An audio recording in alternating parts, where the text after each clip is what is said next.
চা বাগানে সবুজ পদ্মা সরে গেলে শুরু হয় লাউয়াছড়ার গহীন অরণ্যের রাজত্ব। এ যেন সবুজের এক মহাসমুদ্র, যেখানে আকাশ দেখা যায় শুধু বৃক্ষের পাতার ফাঁক দিয়ে। এখানে স্তব্ধতা ভাঙে শুধু অদৃশ্য ঝিঝি পোকার ডাক আর শুকনো পাতায় নিজের পায়ের আওয়াজে। শ্রীমঙ্গল মানেই চা বাগান, শ্রীমঙ্গল মানেই চাঁদের গাড়ি। লাল মাটির এই পাহাড়ি আঁকাবাঁকা পথে গাড়িটা যেন শ্রীমঙ্গলের প্রাণ।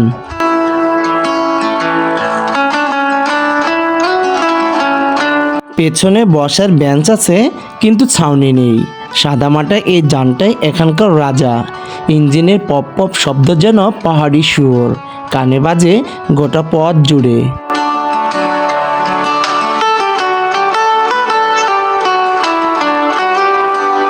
পর্যটকের ভিড়ে ঠাসা গাড়িটা যখন চা বাগান ও পাহাড়ির আঁকাবাঁকা পথের বুক চিরে এঁকে বেঁকে চলে, তখন দুপাশের সবুজ যেন স্বাগত জানায়।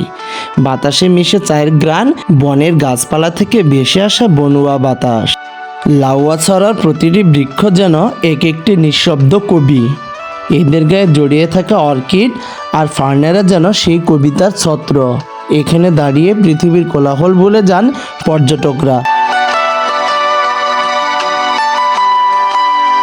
বনের এই আঁকাবাঁকা আর উঁচু নিচু পথ হাঁটতে হাঁটতে যদি ভাগ্য ভালো থাকে, চোখে পড়বে উল্লুকের লাস্যময়ী লাফ।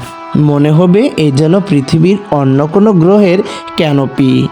যে গাছগুলো আকাশ ছুঁতে চেয়েছে, তাদের শেকড় যেন ইতিহাসের গভীরতা মেপে চলে।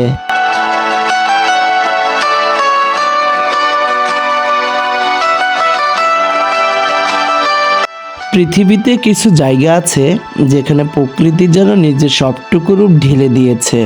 ঠিক তেমনই এক সবুজ স্বর্গের নাম শ্রীমঙ্গল।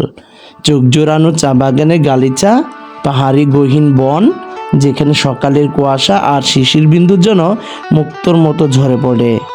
এ যেন সবুজের সমুদ্র, শেষ নেই যার।